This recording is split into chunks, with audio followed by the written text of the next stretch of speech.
Hey, it's Andrew Downs. I'm proud to support Three Beards Media, and I would love to work with you. If you need merchandise for your company, organization, band, softball team, whatever, I can help. From name brand apparel to promotional items, large orders or small, online stores, and more, I can help your brand stand out. AKC Marketing is local, based in Johnston, and we are an employee-owned business, so our costs are low and our turnaround times are fast. But most importantly, we give you personal service to make sure you get exactly what you're looking for. Email me at andrew@akcmarketing.com or find me on social media and let's make some cool stuff together. Now sit back and enjoy this Three Beards Media podcast.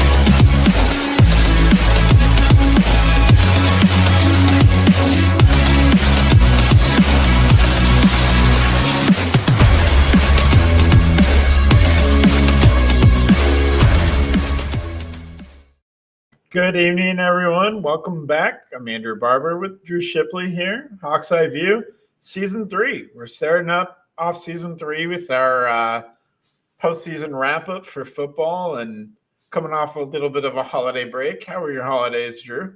I know they were eventful. They were very eventful. We are starting to make the place a home here in Overland Park. That's where we're at now. So we're just about 3 hours from the Des Moines area now, so it's nice to be closer to home. I don't know if you saw the big snowstorm that came through Kansas, Missouri, all the way to the East Coast, but we dealt with that about 4 or 5 hours after we got the truck unloaded and returned and everything like that. So we hit the grocery store and hunkered down for a few days, Andrew. And I tell you what, like we take some things for granted as renters of like apartment buildings, you know, like when you're talking about snow removal, talking about like cutting the grass, stuff like that. Obviously not cutting the grass in a foot of snow out here, but just, you know, just an example of things that we're going to have to do here at the house. And now that we have a home, so it's exciting. The home's getting put together pretty nicely. Jenny is kicking ass and taking names. So things are great, man. Glad to be back in the Midwest and started my job on Monday and have a couple days off here to take care of some personal business and then stuff like that. So it's a good time. Good. I'm glad you're getting settled. Yeah. For home ownership, the joys of home ownership. Like early on, you feel really good about doing snow removal and mowing the lawn and all that kind of stuff. You feel great about all of it. Then as time wears on, you're like, really? I signed up for however many years of this? Yikes. Yeah. Hopefully you don't have to do it all yourself, you know. When you're Jenny loves it actually. She is cooking dinner here in the kitchen. It has some personal pride into it, right? So like the homes around here, and to notice the sidewalks around here in Overland Park in our neighborhood not being cleared is kind of a weird concept to me. Like we're the only ones that are like completely cleared on the sidewalk front. They don't have a law there? They may not. It's not like West Des Moines. It's not like West Des Moines. Yeah. Yes. I think every city in Iowa has that law because that was a thing growing up in Pella too. Yeah, like you gotta remove within 24 hours of snowfall or something like that. You know, like something like that. Different city ordinances. But you know what? Our sidewalk's clean, our driveway's clean, and we get some personal pride and some sweat equity, if you will, in that big snowstorm. We got 11 inches down here, so it was pretty They called it not just a storm for like the decade, like a storm of the decades, plural. Like this is Oh, not normal to get a foot of snow in one snowfall, but it happened. no. It happened. But I learned this today. My current manager, lives in Kansas, Manhattan, Kansas. oh, okay. But I learned that they name their snowplows in Kansas. Oh, So you can look up and see exactly which snowplow came by and did your street. I'll be damned. I'll have to look into that. Because I don't know. tell you I what, don't there's a lot of them, Andrew. I tell you what, the biggest thing that's kind of gotten on our nerves here in the last couple of days is, Jonathan was supposed to go to school, his new school, for the first time on Monday, returning from winter break, and it's been canceled all week up to this point. So it's time to get his ass in school. You know what I'm saying? Yeah, they don't. Is it because like in Iowa, we'd get like 1 day out of this, maybe 2. What I think it is, Andrew, is Overland Park and Shawnee are so spread out and it's such a large area and school district that like some of the side streets are still barely touched after, like, we're on day 4 of removal now. And some of these side streets are still pretty rough. Not only that, but we've had the Arctic blast too. So like, I think I went to work this morning. It was 8. So, it's not like there's been a whole lot of melting going on the streets. The main avenues are pretty clear at this point. Some of the side, like turn lanes and whatnot, are still kind of blocked, and I don't know if they're going to do anything about that or just let it play out. But it was a lot of snow, and it's a big area, so I wouldn't expect another snow day tomorrow. There shouldn't be. But we'll see.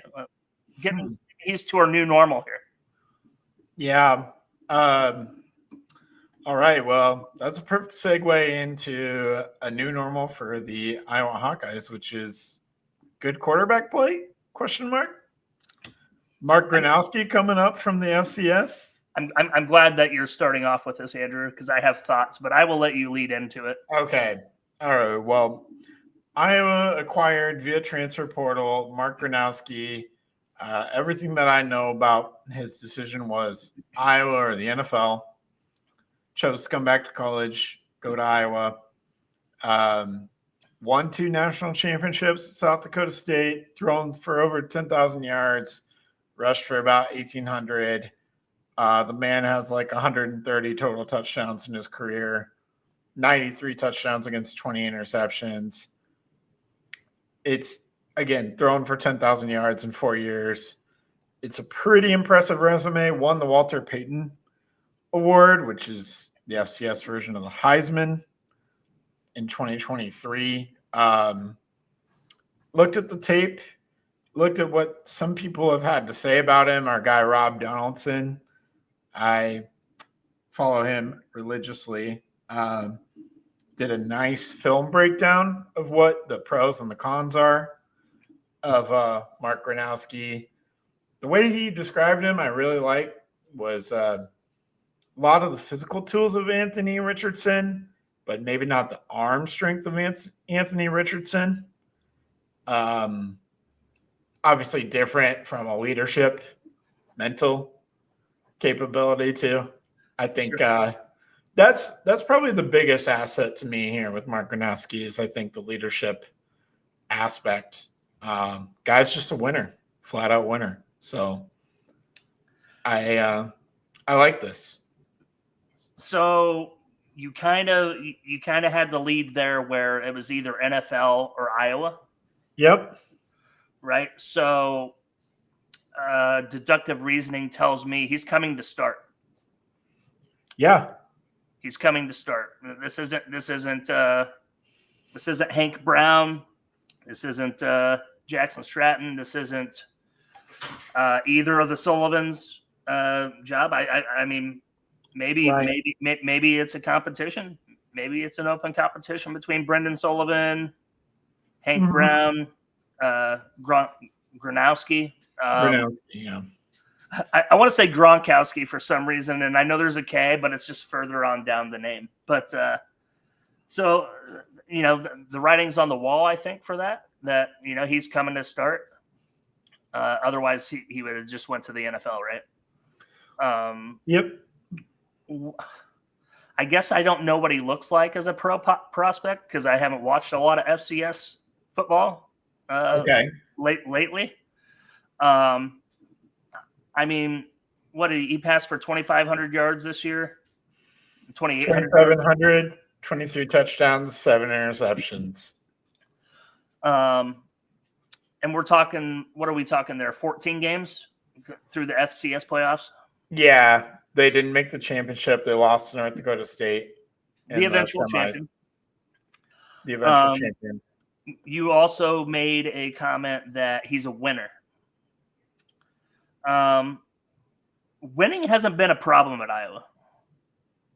If you hear Kirk Ferentz, press conferences in the last 4 or 5 years to remind us that this team still won 10 games last year, or the famous one, right? Obviously, they didn't win 10 games this year; they won 8.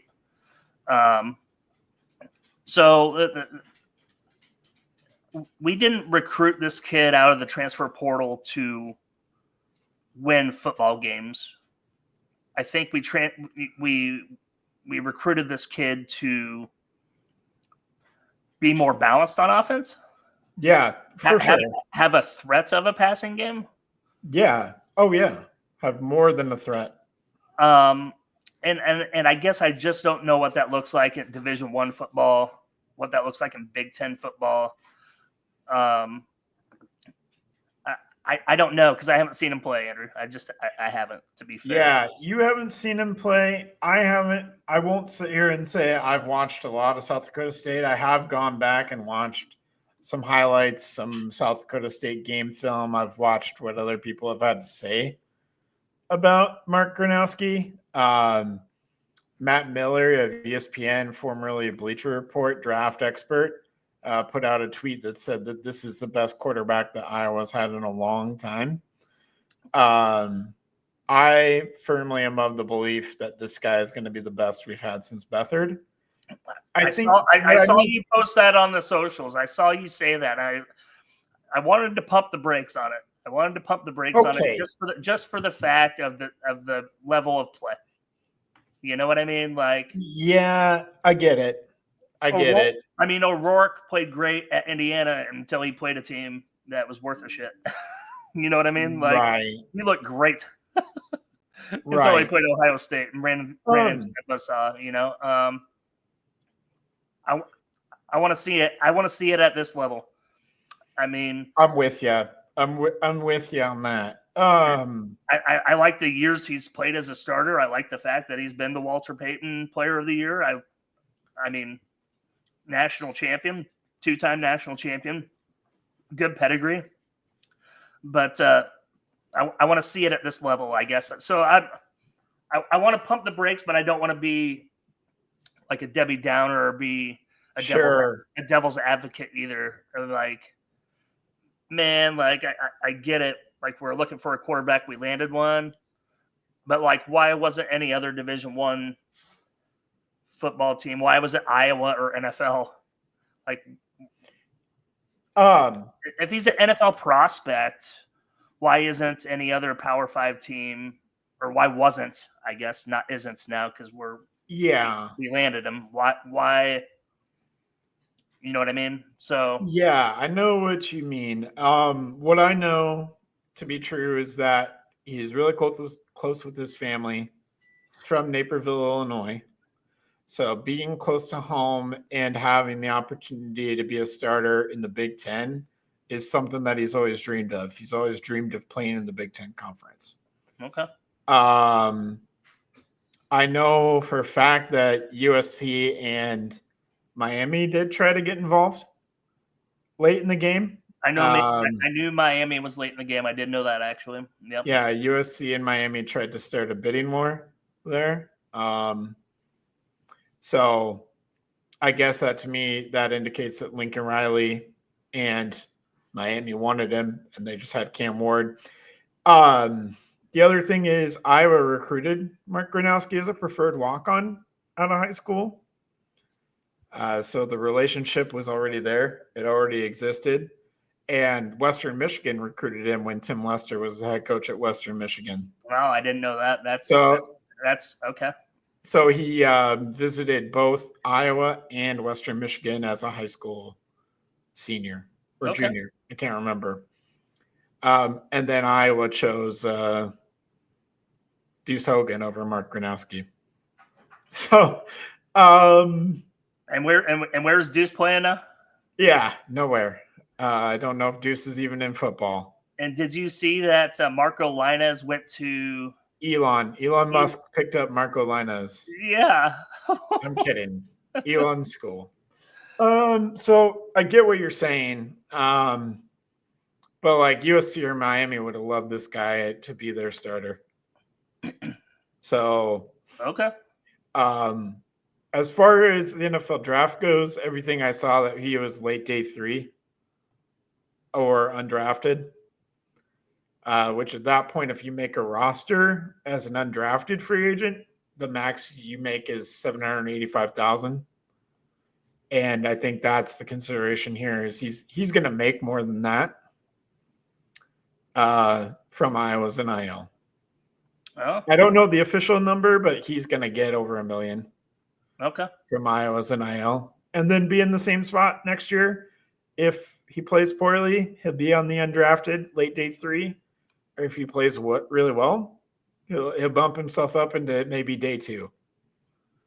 Yeah, so he has reasons to play in the Big Ten, right? He has reasons to play in the Big Ten, and it keeps him close to home. His family was at all of his games. Okay. His family came from Naperville, Illinois to Brookings, South Dakota, or wherever South Dakota State went to go to his games. Like that's how close he is with his family. Okay. So all right. That's a big, and then having that prior relationship. So that's it. As far as him playing up, I get the concerns, but I would offer to you, I would look to the north, Minnesota, Max Brosmer. I like that kid a lot. Yeah, I do too. I think he's a little bit more refined as a passer than Mark Gronowski, but Gronowski brings more of the rushing element that Brosmer does not. But here's what Max Brosmer did: 2,800 passing yards, 18 touchdowns, 6 interceptions in the Big Ten coming up from New Hampshire. So I think that's not terrible. Yeah, and I think if we got somewhere close to that Mark Gronowski ran for 400 yards and 10 touchdowns last year at South Dakota State. I think if he could give us maybe something on average of 40 rushing yards per game for the games that he's in and something around 2,500 yards, I think that's what we're looking for. And that touchdown and interception line, if he can come somewhere close to that, I think that's perfect. I don't think we're looking for him to win the Heisman Trophy or anything crazy like that. But he's also really accurate in short to intermediate throws, which is what the West Coast offense that Lester wants to run is all about. Yep. And he places it on guys where they can catch and run. They don't have to just catch and fall. They can catch and run. So yards after catch. Perfect. Yards after catch would be great. Yes. Yeah, yards after catch would be nice. So, and I know that he can hit the deep ball. I don't think it's his strong suit. He can hit it, but it's not. I also think he's going to take a lot of hits. He actually almost like relishes that kind of contact, kind of like Sullivan does. Sullivan runs on the outside. Gronowski will hit it in between the tackles. What are we talking about? A body frame for this guy? Yeah. We have a guy that can take that in the Big Ten for 12 games. Can we? 6'3", 230. So he's not. I think he can take it then. Okay. He can, but he does have he needs to learn how to maybe not take as many hits because from what I've seen on film, he does take quite a few hits. And if you take those kinds of hits at the Big Ten level, I think we're still going to need Brendan Sullivan. So, and I do think Brendan Sullivan sticks around because I don't really know what his other options are. I mean, obviously he could transfer, but I think there might be a place for Brendan Sullivan in this offense still.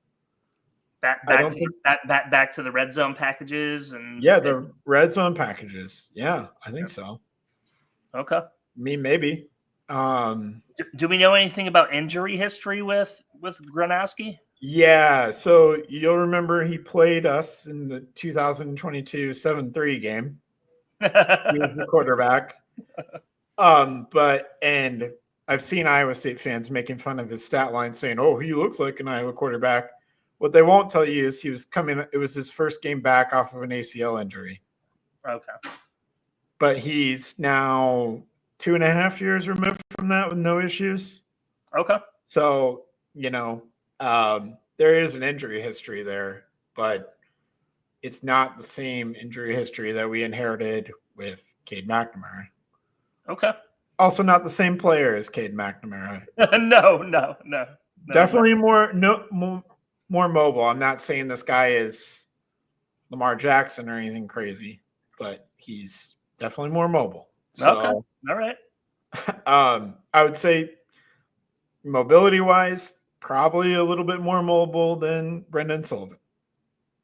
Oh, wow. Okay. So, I mean, pretty comparable, maybe a little bit slight edge Gronowski. Okay. Kind of thing. And they're different too, right? He's a power runner. Reason for optimism from Andrew Barber. Yeah. So, but yeah, I mean, the cons is that sometimes he's got that slow release.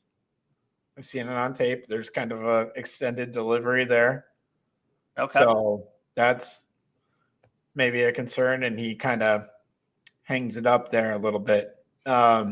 Trusts his receivers a lot to kind of make plays. Oh boy. Yeah. So I don't know how that's going to go, but it'll be interesting. So I think there's definitely cons as well, but overall, I mean, I think this is the best guy since Beathard, for sure. I like it. So we will see. Yeah. Let's see. Couple other transfers that we picked up. Another South Dakota State kid on the defensive line, Bryce Hawthorne, freshman All-American for South Dakota State. He's got 3 years left, which is good. Yeah. He can hopefully be here for 3 years, and he's probably going to fit in right away. I don't know if he'll start right next to Graves, but if he doesn't start right next to Graves, he'll be the third defensive tackle. Okay. Behind Pittman and Graves. And Jonah Pace will probably come in as well at the defensive tackle, and they can flip him around, play on the edge, play however they want to do it. I trust Kelvin Bell, but now you've got 7 or 8 guys that you feel good about on the defensive line, kind of like you had this past year. I mean, you've got Herket back. You lose Craig, you lose Black, you bring in Hawthorne and Pace to kind of replace Craig and Black in a way. I tell you what, seeing his post game after the bowl, Deontay Craig, it brings the human element back into all of this of the blood, sweat, and tears that they've shed together as a team, especially that Phil Parker defense, how close they were. Yeah, I mean, now it's time to put it back together, right? It's going into spring ball, have some new faces. Yeah, and we'll see what happens on that side of the ball too. Yeah, so those are the major additions on defense, and then offensively, still we might have a wide receiver coming. Oh boy, we'll see. Chattanooga's Sam Phillips visited Iowa, and there is a lot of speculation that he will inevitably pick Iowa. Maybe that happens as we're recording this. Who knows? He's visited Virginia Tech. Visited Iowa. Was going to go to USC, but then they got someone else and pulled the visit out from underneath them. He's kind of one of those shorter speed receivers that have excelled in Tim Lester offenses of the past.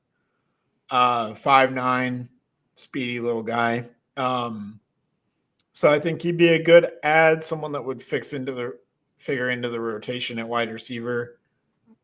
We got to remember Terrence Smith, the true freshman, is coming.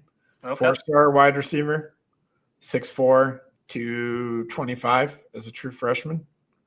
It's a pretty big-bodied kid. For sure. Yeah, no doubt. And a lot of people seem to think he could play right away. So like opposite Gill? Or opposite. I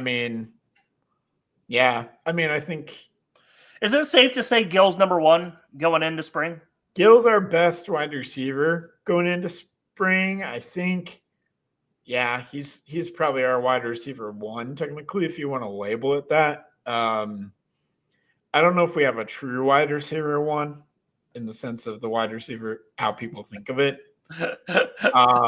Sure. This offseason is going to be huge for Reese Vanderzee from that angle. Man, he was so good in the non-con. Yep. He just wasn't physically prepared maybe for the Big Ten grind. I think a lot of defensive backs figured out if you get up there and jam him and all that kind of stuff, he'll work through some of that. Terrence Smith will have to work through the same thing. But I feel good about Iowa's wide receiver room. Don't you? Like, I feel like there's more depth than we've had in the past. I think if you get this transfer kid from Chattanooga, I think that's a great room. I can't say great room. Great room for Iowa. How about that? Yeah, I think that's a good way of putting it. I feel confident because there's a lot of depth there. It's not like, I can't remember. 2022, it seemed like we had 4 scholarship receivers. Yeah. We're going to go into next year with like 10 and feel good about them. Yeah. Because I didn't even mention a guy like Jarrett Bowie, who I thought flashed a little bit. He did flash a little bit. Yeah, he did. In the bowl game. I think Dayton Howard had a touchdown this year against Washington. Gill, we all know what he can do. We've seen Vanderzee, what he can do. Yeah, I think Seth Anderson's still on the team, even though he was like your biggest, like, I don't know, like your biggest wild card. Like, man, just watch him, Yeah, right. So it'll be interesting to see what he can do in his final. I think this is his final year coming up. Holy shit, we're already doing his final year? Yeah, we are. We got him as a FCS transfer with 3 years. Okay. Sam Phillips, I would have to check, but I want to say he has 3 years too. Okay. So maybe 2. I could be wrong. We could use a little Steve Smith slot guy. Yeah, I think when you think of Tim Lester, you think Sky Moore. Like, this is, if Tim Lester wants this guy and he's a speedy short receiver, Tim Lester is obviously having visions of Sky Moore. Okay. And then a couple guys that we didn't mention as wide receivers, but they're kind of like in between. TJ Washington and he had a pretty good bowl game. Yeah, I liked him. He can play running back or wide receiver. They can put him all over the field. And they're going to do the same thing with Brevin Dahl out of ADM. Okay. That's Adel DeSoto Minburn, Iowa, for you people who don't know. The Tigers. Iowa Towns. Yeah, the Tigers. So Brevin Dahl is kind of the backup to TJ Washington in that role there. Caden Weechin. We didn't even mention Caden Weechin. Coming back. The best returner in the nation, who I think isn't on scholarship yet, but probably will be by next season. I'm going to guess they're going to find him scholarship. That's unbelievable that he's not. Yeah, completely unbelievable. So, Yeah. Anything else? I feel like I'm talking a lot here, Drew. No, it's okay, man. You are deep in the transfer portal, my friend, and I appreciate you picking up my slack in my moving across the country escapades, man. No, that's great. I think that's great. If I could get a counter of how many times I've refreshed Hawkeye Insider in the past 4 days, I mean, it's got to be in the thousands. It's got to be in the thousands. I think I'm the one guy keeping that site traffic alive. No, I'm not. There's a lot of people who keep that site going, but somebody needs to create a website of David Eicholt's whereabouts. Oh yeah, we're rewriting the narrative. I know. What happened when he was in state, and now Sam Phillips might happen while he was in state. Yep. Chapter 2, baby. We're rewriting the narrative here for David Eicholt. He can maybe stay in Iowa during big moments. All right. I like it. Yeah, we'll see. Basketball, huge win, huge comeback win. That's what I wanted to segue into because that was where the narrative started when basketball had a huge comeback and David Eicholt was out of state. David Eicholt's in-state basketball had a huge comeback as well. So maybe he can stay. Maybe we should talk a little bit more about that after a break. What do you think, Drew? Yeah. Let's take a quick break, man. Take a quick break, and we'll be back to talk a little bit of basketball. Making great tasting bourbon requires the perfect combination of ingredients, conditions, and time. The longer it rests, the better it tastes. Revelton Distillery's new single barrel bourbon is made from 80% corn, sourced 100% from Iowa farmers. And unlike mass-produced bourbons, each barrel of Revelton single barrel bourbon is unique, proofed on when it tastes best. As they like to say, it'll be ready when it's ready. And to ensure the highest standards of quality and flavor, owners Rob and Christy Taylor oversee the production and bottling. Every single barrel. Iowa born, Iowa aged, Iowa bottled. Try the new single barrel bourbon from Iowa's own Revelton Distillery. ReveltonDistillery.com.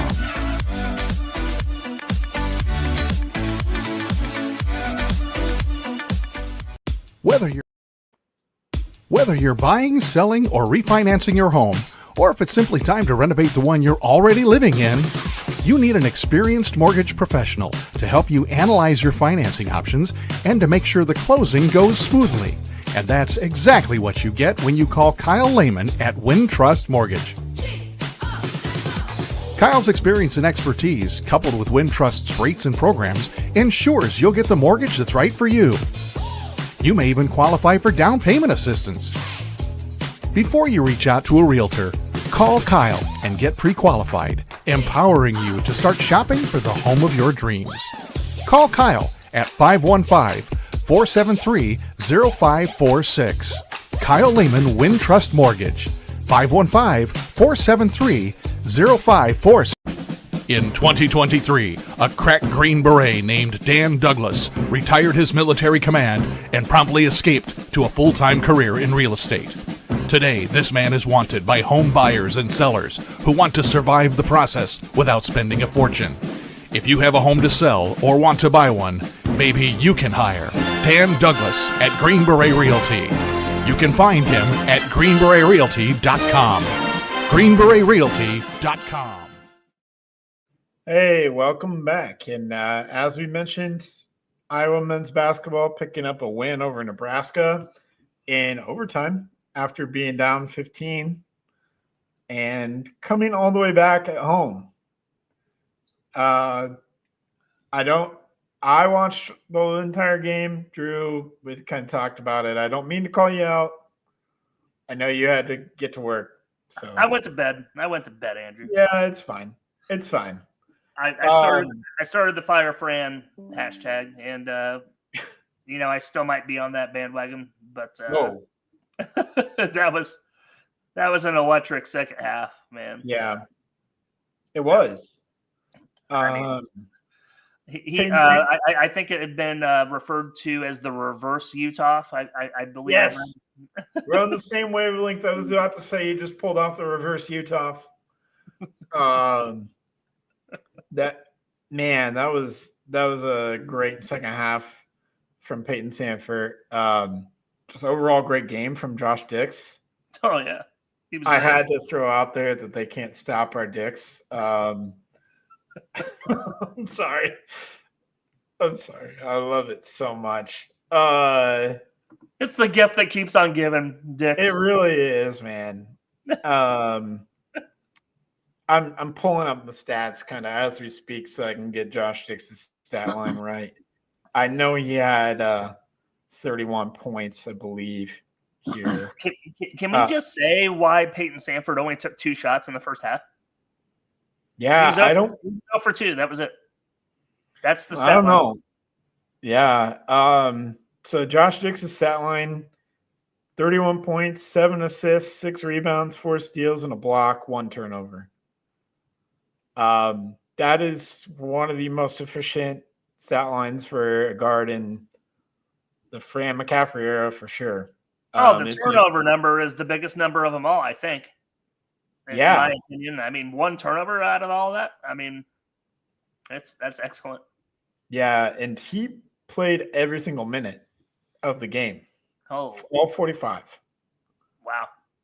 He did not rest at all. And that was another big storyline here as well, was Drew Thelwell, who had been starting and has played very, very well for Iowa in his 1 year as a transfer, who's our kind of our backup point guard to Brock Harding as well. Didn't play because he injured his heel in pregame warmups. That's why nobody knew about it until the game was going on. And then Bailey was put into the starting lineup. And that's why. Cooper Koch had to be out with an illness that he's battling through. So those are 2 rotational guys from what I would say is already a pretty short rotation. And it forced a guy like Josh Dix to play every single minute. And Peyton Sanford played 35 minutes. Freeman and Harding both played 39 minutes. Fran had to put guys in the game in the first half with 2 fouls, 2 of them. Hey, it worked out. He had Peyton Sanford and Brock Harding each had 2 fouls in the first half, and they each had to play in the first half again after having 2 fouls. Fran is notorious for not doing that ever. Yep. It's part of his philosophy there. Whether you agree with it or not, just part of his philosophy. So, yeah. Drew, anything else you've heard about the game or anything else really sticking out for you? I was going to go over the second half, overtime, and the game stuff. So I mean, I'm disappointed in Owen Freeman. Yeah. Just generally speaking, his play has kind of been lacking. Points, rebounds, being the number 5 guy. I don't know what's going on with him. I mean, I guess I expected him to be, in the running for all Big Ten honors as a 5. Being in that 17, 18, and 8, 9 boards type of stat line. And I know it's not all about stat lines, right? It's not. It's about wins. I don't know if it's a regression per se. I don't know, right? Because I know going into this season, we were worried about him in foul trouble. I don't believe that was the case in this particular game. Right. I don't know. That's my biggest question mark of this whole roster, actually. Yeah, I think he is. He's playing decently. I just think we expect more out of big men at Iowa after the Luka Garza, the Keegan Murray era. Yeah. But he is number 2 in points per game behind Peyton Sanford. And I'd like to see a little bit more physicality out of him. I think that's the big thing. Okay. I think that's maybe the more disappointing. I'm with you. It's a little bit disappointing to me as well because we had such high expectations. Yeah, I don't think he really embraces the physicality like we hoped he would do in his second season. Yep. He doesn't seem to want to mix it up all the time down there. Yeah, he's got to assert himself. So say whatever you want about Luka Garza or Adam Woodbury or whoever's played center for Iowa in the Fran McCaffrey era, but that's what those guys had, right? They weren't afraid to get in there and mix it up with the big boys on offense and defense. That's right. So we need to see that out of Owen Freeman going forward. Averaging 6 rebounds per game, I think we thought he'd be more like a 17-9 kind of guy. Close to double-double, yeah. Yeah, close to averaging a double-double with 17-9. He's there on the points. He's not there on the rebounds. But, yeah, I think he has room for improvement. I don't know what the NBA is going to think about him because they look at different things than what you and I do. They draft on potential, not on production in the NBA. That's all it is in the NBA. If you have young age and a lot of potential, they want you. I mean, the Timberwolves took Anthony Edwards, number two overall? Yeah, number one. He was number one, wasn't he? That's right. Yeah, he was number one. And look what he's blossomed into, right? I love Ant.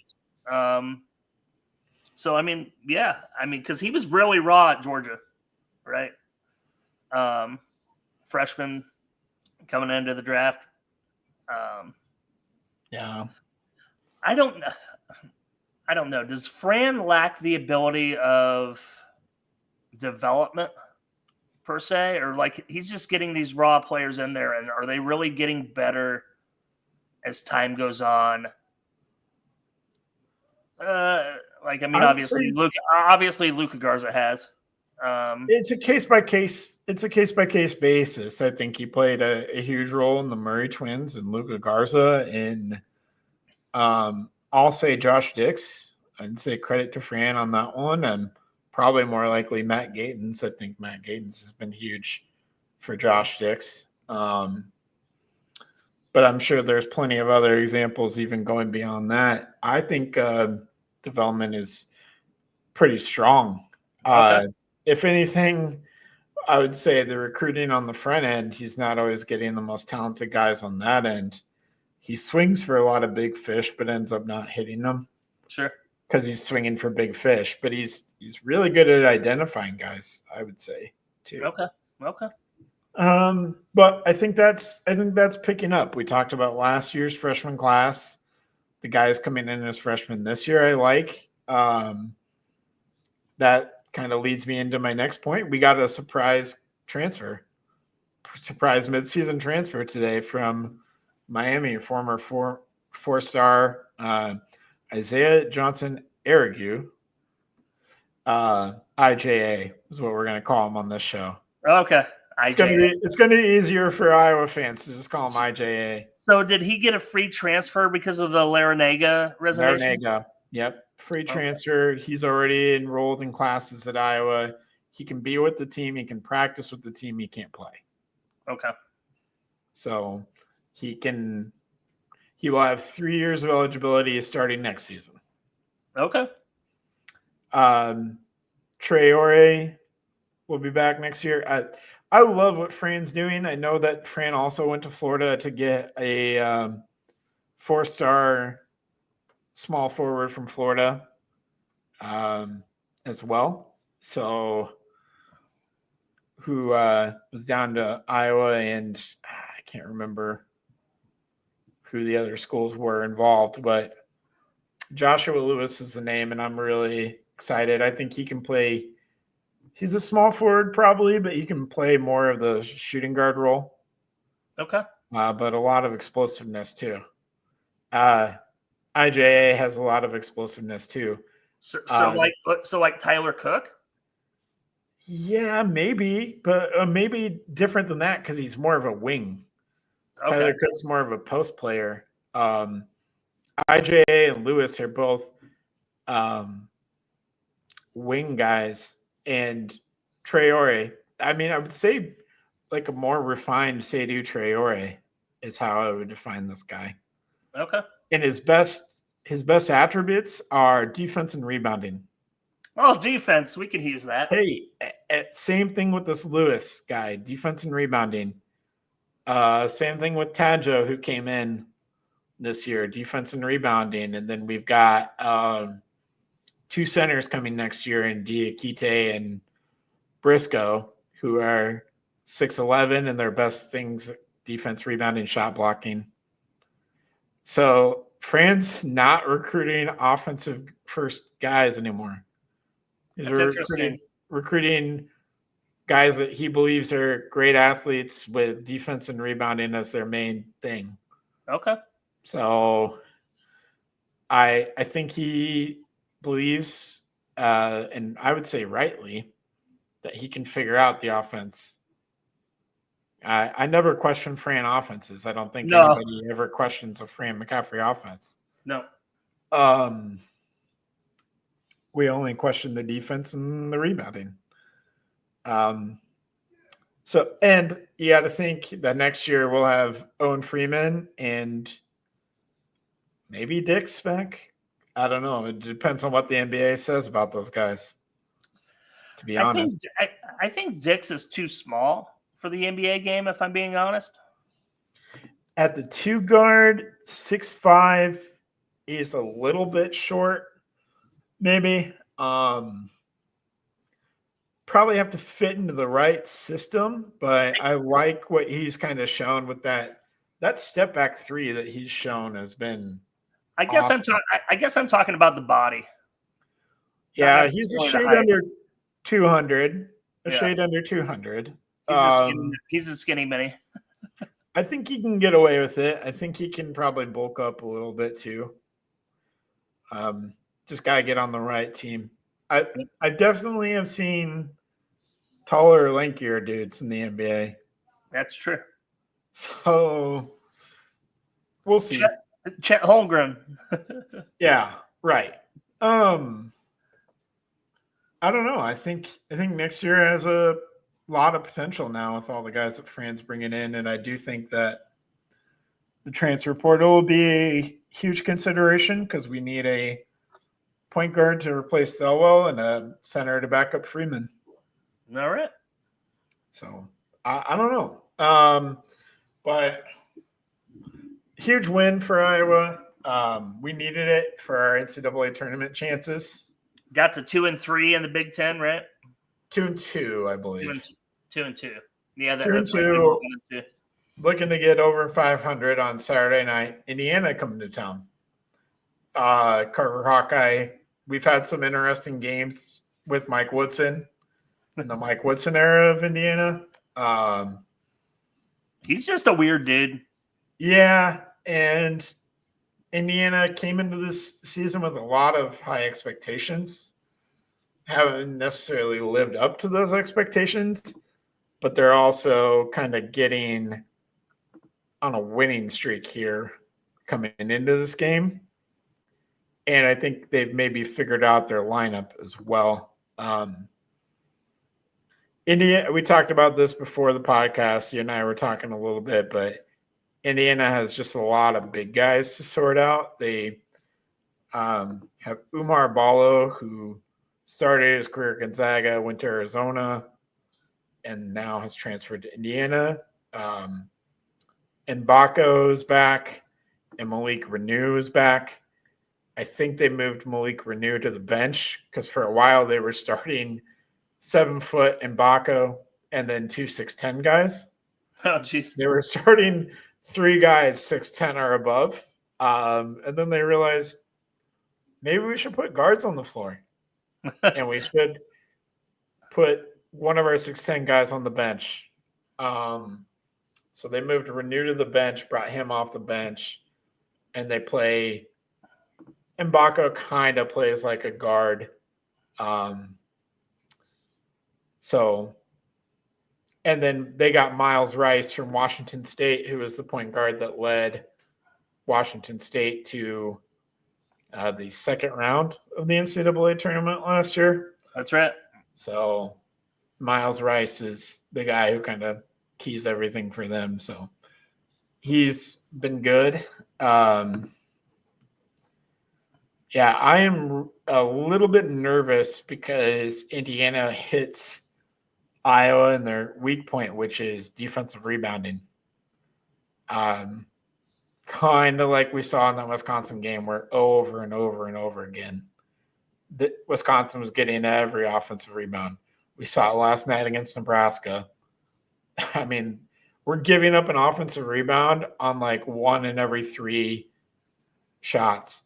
We're like 305th in defensive rebounding percentage Oh boy. in the country. And there's only like 355. Yeah, there's like 380 teams, 380 some teams. We're 305. No.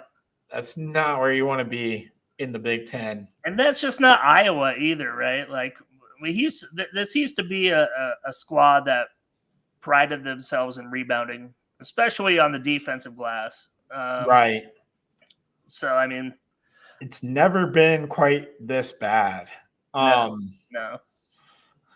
So, yeah, we really need Traore to really maybe emerge, or this is where not having a backup big for Freeman really hurts a lot. Or Freeman, like kind of like what we talked about. The Indiana is the kind of team where this can really, really hurt you. Yep.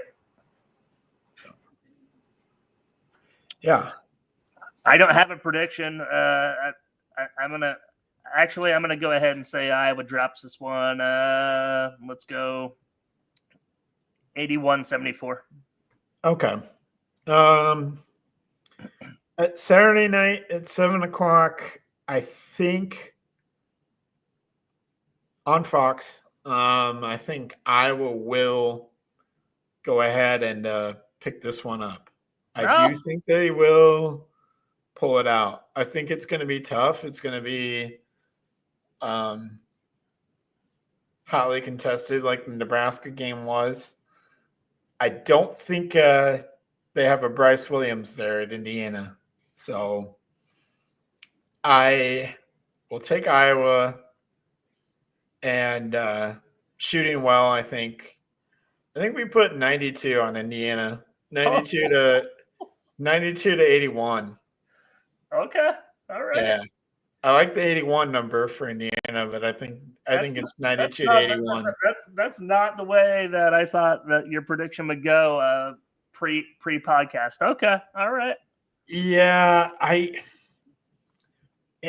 we are not great defensively. Nebraska actually was a very good defense. For all the size that Indiana has, they haven't been able to put together a good defense, really. I say this, and then they're going to go bonkers on Saturday night, and they're going to go bonkers from 3, even though they're terrible at threes. Yep. Yeah, I mean they shoot 32% as a team from 3. Good for 246th in the nation. So okay. Yeah. So I think that gives me some hope here, but I know that we're going to give up a lot of baskets in the paint. So that's why I think this is going to be a high-scoring game again. And you can just book overs on Iowa men's basketball this year. Between the defense and the defensive rebounding struggles, a lot of overs going to be hit. Especially in Carver, where we traditionally shoot well. There's going to be a lot of overs. So, yeah, that's it. Women's basketball. How much of that game against Maryland did you watch? Most of it, actually. I had the TV in here. We had the internet. We had just gotten it. Here, you want to come say hi, Maeve? Here's the star of the show, Maeve. There we go. I know. Watched most of it actually. The women cut into that lead late in the second half, where it seemed like they might have had a shot. And again, the turnover bug, that's the biggest thing, man. Like, I don't know. I didn't see the box score itself, but the amount of turnovers is just, it's maddening. And you could get away with that in the Caitlin Clark era because she could shoot her way out of that, or shoot the team's way out of that and will it to victory, right? I'll also say this. I think Brenda Frese is probably the most underrated coach in America. I like her a lot. She's up there. She's I think she's won more games against Iowa than she's lost in her career, actually, including during the Caitlin Clark era. I was at one of them, a huge blowout in the first Final Four run, actually. I think Brenda Frese has Iowa's number by and large, more times than not when you don't have 22 out there. I just don't think they have a killer shooter. Taylor McCabe, I thought, looked good again in this game. I still claim that she's the best shooter on the team, and I don't know if that's even close, if I'm being honest, at least from three. I don't know what her stat line was. 1 for 5 from 3. Oh, well, she had a bad day. Caitlin Clark's had those too, especially against Maryland. Yeah. I have no opinion on this team anymore. Hannah Stolke continues to put the ball on the floor like she's a 3. Yeah, that's maddening to me. Like, I don't know if they're just doing it for personal growth here or what, or like trying things out. Like, it's time to win ball games in the Big Ten now. It's time to do what you do best, and it's running up the court. She had several shots blocked at the rim. No ability to pump fake at the rim and draw fouls. I mean, she goes up on immediate reception of the ball instead of, let's just do one pump fake. Just one. Get some more fouls. You get, add 5-6 points to your stat line, I think. I don't know. Lucy Olson, I don't know. I don't have an opinion on her, I guess. Well, we would have been screwed without her in this game, particularly. She went 4 for 7 from 3. By a lot of advanced metrics, definitely our best player in this one. Okay. All right. So I need to get more into the metrics, man, because like I just don't. I think my problem is I continue, and the nation probably continues to think that this is the person replacing Caitlin Clark, and that's the bar, right? And I think I have a personal problem with that. Like that's just never going to happen. You know what I mean? Yeah, nobody's replacing Caitlin Clark. Yeah. No, I know that. I just. Yeah. I mean, she was the nation's second leading scorer last year. Yeah. So I mean, I guess I expected that. Right. And that's not the case. So. Yeah. I don't know. Like, I don't want to write them off. I think they're still a tournament team. I just think Maryland is a potential Final Four team at this point. I think Sellers is a freaking baller, and I love Brenda Frese, man. Like, I think they have all the makings of being like this year's Iowa, I guess, per se. I don't know if they're going to win the Big Ten, but they're one of the 3 teams that I think can win the Big Ten. Who's the other 2? Michigan State? Nope, USC and UCLA. Okay, so you're not putting Michigan State in there yet. I'm not putting Michigan State in there yet. I think it's a USC, UCLA, Maryland race. Okay. Yeah, you mentioned Sellers. I like her game. Schmeichel, the Rutgers transfer coming over, I think has been awesome. Yeah, she's been great for them. So I think we talked about it before. I know that there's lineup changes that have been hinted at now. I just saw that today. I don't know what the lineup changes are. I hope the lineup change is putting Stillkey at the 5. Please, For the love of God. I've been begging for this basically all season. Yeah. I hope they finally do it. And I'm okay if you put Stremla or Guyton. I think Guyton's awesome. I love Aaliyah Guyton. She can She's shoot. the point guard of the future, no doubt. And she can shoot. Yeah. But I think there's another element to her game that will develop as kind of time goes on. So put O'Grady on the bench, put Stillkey at the 5, bring Guyton in. Let's do this thing. I don't think you have a lot to lose. You're playing an Illinois team who I think is pretty good. They play Illinois on, tomorrow night at 7 p.m.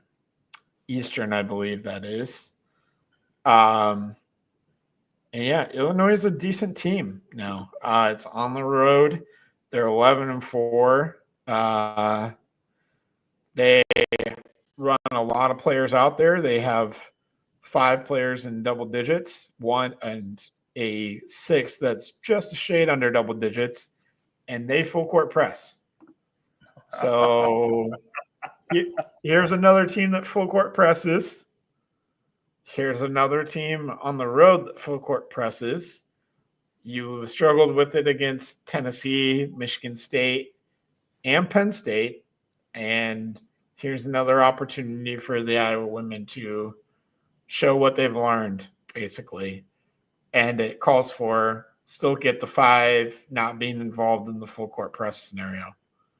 Yeah. Let Lucy Olson and Guyton and the Folter, Feuerbach maybe, Stremlo, let them handle the press breaking. Let everybody else stay in the full front court. Yeah, I think the key number is 12, and that's in regards to turnovers. 12 or less. The way it's been, I think the key number is 15 for me. It's crazy, but yeah, against a team that full court presses, if you can turn the ball over less than 15 times, with what I've seen from Iowa this year, I think turning it over less than 15 times would equate to a win on the road against Illinois. And I will predict that. I will predict a Hawkeye win tomorrow night. I don't know. Let's go 83-73. Yeah, Illinois obviously wants to drive the scoring up. I don't think Iowa has a problem with that, even though the offense isn't what has been, obviously. I think they're going to score 87. Is it going to be like an 87-78 game? Maybe Iowa pulls away late. But I still think there's plenty of turnovers. If they get to the 15 turnover mark, or keep it under that, I think it's going to be a much wider margin than what you and I are predicting. But I'm not going to predict that they're going to do that. But that's where they got to be. You still score 87 points committing 15 turnovers. That's wild to me. We're fully capable of that. I know they are. Yeah. I still think, Jan Jensen's finding her way a little bit too. And the in-game stuff, it's so different going from assistant coach to head coach. So you got to give her a little grace, Hawk fans, because I've done that myself. I've been an assistant coach at the high school and the middle school level. And in certain scenarios, I've been allowed to act as the head coach temporarily in game. And it is so much different. Like, you think it's easy to remember timeouts and when to take them and when to foul and when not. Yeah. It's so different. For sure. Guys. It's not as easy as you think. So I have a deep appreciation for coaches who can figure it out. And I think Jan will. So I do too. Man, we talked about a lot. We went a little bit over an hour. We usually keep this right around an hour. You got anything else that we really didn't dive into? I haven't followed wrestling, man, so I don't know what's going on there, but I'll get back on it next week. I promise. I will bring a wrestling report for the final cut. If you yes, let's hit the wrestling report next week. Yep. I guess one of my friends who is an avid wrestling fan did mention to me that we had some wrestlers go to South Dakota State. Oh. I can't remember when that happened. I think we had a few guys transfer out. I don't know if it was anyone of no. No, sure. But I said, oh, that's a fair trade. We send them our wrestlers. They give us Mark Gronowski. It's great. So they get a few wrestlers. We get a quarterback. It's awesome. Everybody wins. All right. Well, we will leave you with that. We will be back next Thursday. Sorry for the late audible here, but we got to watch the college football playoffs. Oh, yeah. There we go. Some quick college football playoff predictions. Yeah, it's an all Big Ten final. I'm right there with you, and I think, ultimately Ohio State's going to win. Yep. I think. Yep. But yeah, give me Ohio State, Penn State. I did think that we were going to have a Big Ten championship rematch. I thought Oregon was going to pull through. And the trek that they would have had to make to win a national championship as the number 1 overall seed was completely unfair. Completely unfair. That's why that's why there's going to be changes to the playoff format even after this one try. For sure.